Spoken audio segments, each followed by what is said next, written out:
lezzetler kanalımıza hoş geldiniz. Bugün sizlere poğaça yapacağım. Öyle bir tarif ki pastanede bile yok. Hadi yapımına geçelim. Bir tatlı kaşık şekerimizi kabımıza döküyoruz. Mayamızı kabımıza döküyoruz. Ilık bir su bardağı suyumuzu ılık bir şekilde döküyoruz. Kaşıkla karıştırıyoruz. Mayamızı erittik. 125 gram tereyağımızı döküyoruz. Bir su bardağı yoğurdumuzu döküyoruz. Bir su bardağı sıvı yağımızı döküyoruz.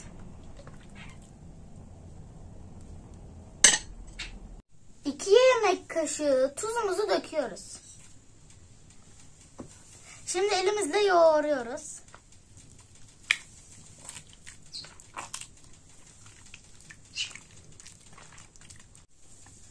Bir bütün yumurtayı döküyoruz.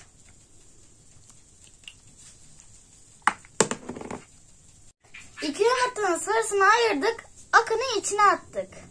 Bütün malzemeleri içine koyduk, hepsini karıştırıyoruz.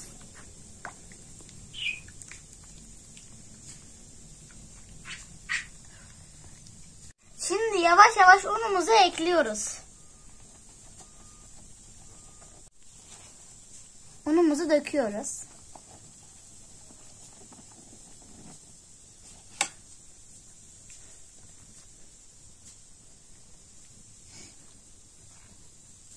Unumuzu kattıktan sonra bir paket kabartma tozumuzu içine döküyoruz.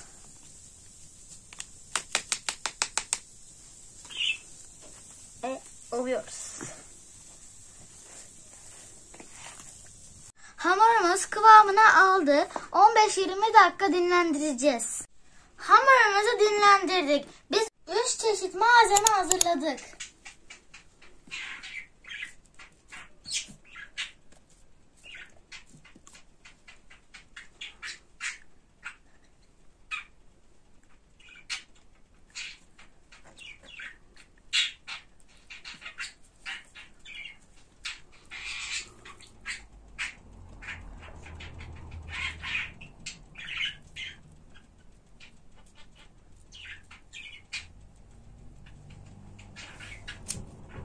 Bir tepsi poğaçamız hazır.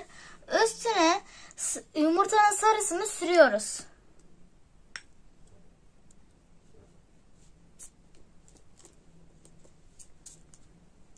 Tatalla şeklimizi verdik. Şimdi fırına. Pastanede bile olmayan poğaçamız hazır.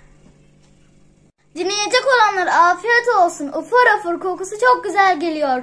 Kanalımıza abone olmayı, yorum yazmayı, like atmayı ve bildirimleri açmayı unutmayalım. Güle güle. Bay bay.